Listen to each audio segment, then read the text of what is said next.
మా అన్నయ్య ఎప్పుడు ఒకే ఇంట్లో ఉన్నాడు కదా, ఈ కిరాయి కొంపలను వెతుకోవడం నాకు చాలా కష్టమవుతుంది. అసలే అమెరికా నుంచి 6 ఏళ్ల తర్వాత వచ్చా. సిటీ అంతా అడ్డగోలుగా పెరిగిపోయింది. అడ్రస్ పట్టుకొని కరెక్ట్ గానే వచ్చా, కానీ ఇల్లు ఎలా వెతకాలో ఏంటో. ఎవరినైనా అడుగుదామనుకుంటే అందరూ బిజీ బిజీ, పురుకులు పలుకులు. ఏ సిటీలో ఏమో. అక్కడి నుంచి ఒక పెద్దాయన వస్తున్నాడు, అతన్ని అడుగుతా. ఏ ఆగు, ఏంటి నన్ను ఆపుతావా? నీకు బుద్ధి ఉంది అసలు? ఏంటి అడ్రస్? నీకు బుద్ధి ఉంది అసలు? నేను చాలా బిజీ, నాకు తెలీదు. అయినా చదువుకున్నట్టే కనిపిస్తున్నావు కదా, ఫోన్ నంబర్ ఉంది కదా, ఫోన్ చేయొచ్చు కదా. ఆ మాత్రం నువ్వే చెప్పాలా? ఫోన్ చేస్తే ఫోన్ కలవడం లేదు, కలిసినా ఫీలింగ్ లేదని వస్తుంది. ఫోన్ చేయమని నువ్వే చెప్పాలా? పోవయ్యా పో. పోకుండా వెంట నష్టానా ఏంటి? అబ్బా, ఇప్పుడు ఎవరిని అడగాలబ్బా? అక్కడి నుంచి ఒక అమ్మ వస్తుంది, ఆ అమ్మని అడుగుతా. అమ్మ, ఈ అడ్రస్ లో ఉన్న ఎక్కడిదో చెప్తావా? వీళ్ళ ఫ్యామిలీ నాకు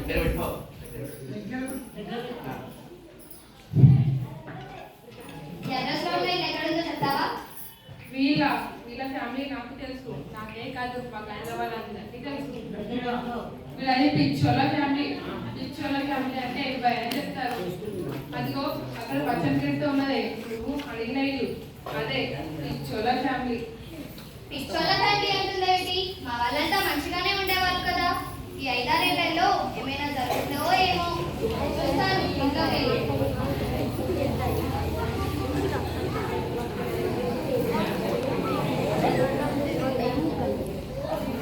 ఇల్లంతా నిశ్శబ్దంగా ఉంది. హలో, ఎవరు లేరా? ఎక్కడికి వెళ్ళారబ్బా వీళ్ళంతా? వంటింట్లో నుంచి ఏదో చప్పుడు. పదినమ్మ కావచ్చు, చూస్తాను. పదినమ్మ. హాయ్ వ్యూవర్, ఇదిగో నా సరికొత్త వంటకం, వంకాయతో టెంకాయ కూర. తప్పక అందరూ చూడండి. ముందుగా వంకాయని తీసుకొని వంగోబెట్టాలి, టెంకాయని తీసుకొని దుక్కుమని చెప్పాలి, మిరపకాయల్ని ఉడుకుమని చెప్పాలి, అల్లంను బెల్లంతో కలపాలి, నూనెలో తేనె పోయాలి. ఇంకా వదినమ్మ ఏం చేస్తున్నావు? ఏం వంటలు ఇవి? ఎవరికి చెప్తున్నావు? పొయ్యి మీద చెయ్యి పెట్టాలి, మంట మీద గంటె పెట్టాలి, గిన్నెలోన నంగు పెట్టాలి. అమ్మో కాదు, అన్నీ పెట్టాలి. కూర రెడీ. చూశారుగా నా వంట గంట కార్యక్రమం. లైక్ చేయండి, షేర్ చేయండి, సబ్స్క్రైబ్ చేయండి, పక్కనున్న బెల్ ఐకాన్ని క్లిక్ చేయండి. లైక్ చేయండి, షేర్ చేయండి, సబ్స్క్రైబ్ చేయండి, పక్కనున్న బెల్ ఐకాన్ని క్లిక్ చేయండి. వామ్మో, ఈమెకు నిజంగానే పిచ్చి పట్టినట్లుంది. అవును, మా అన్నయ్య కనిపించలే. ఆదివారం కదా ఈ రోజు. అవును, అన్నయ్య రోజు సోనీ కూడా కనిపిస్తలేదు. అదెక్కడబ్బా? ఆ గదిలో నుంచి ఏదో చప్పుడు. అది సోనీ గది కదా. పాపం శ్రద్ధగా చదువుతుందేమో, గట్టిగా పైకే అంటుంది. గుడ్ గర్ల్, చూస్తాను.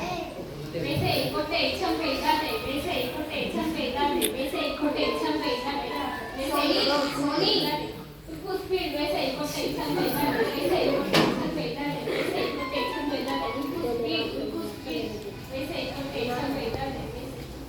వామ్మో, దీనికి నిజంగానే పిచ్చి పట్టినట్లుంది.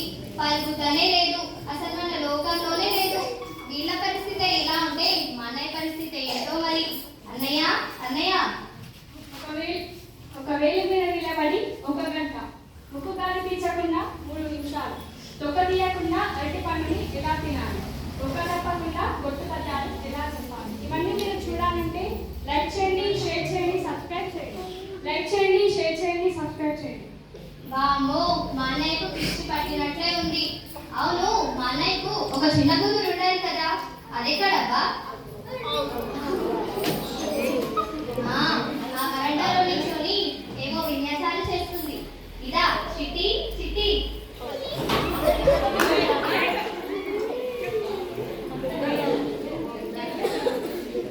వామ్మో, ఇదేంటి ముక్కు తిప్పుకుంటూ బంగారం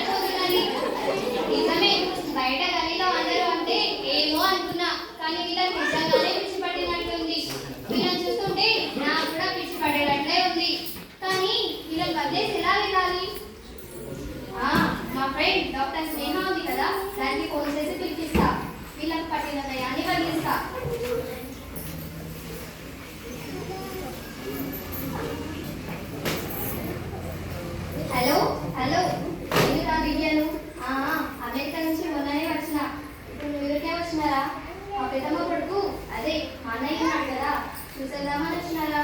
కానీ వీళ్ళంతా పిచ్చి పిచ్చిగా ప్రవర్తిస్తున్నారు. అందుకే నీకు ఫోన్ చేశా. ఒకసారి ఇక్కడికి రావే తల్లి, వీళ్ళని చూస్తుంటే నాకు చాలా భయంగా ఉంది. వచ్చేయ్.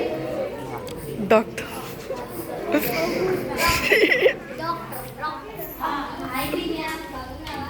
నేను బాగున్నా సేనా, కానీ వీళ్ళ పరిస్థితి ఏం బాగోలేదు.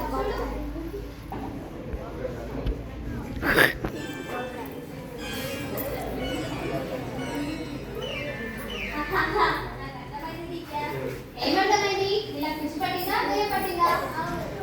దయ్యమే పట్టింది. అయితే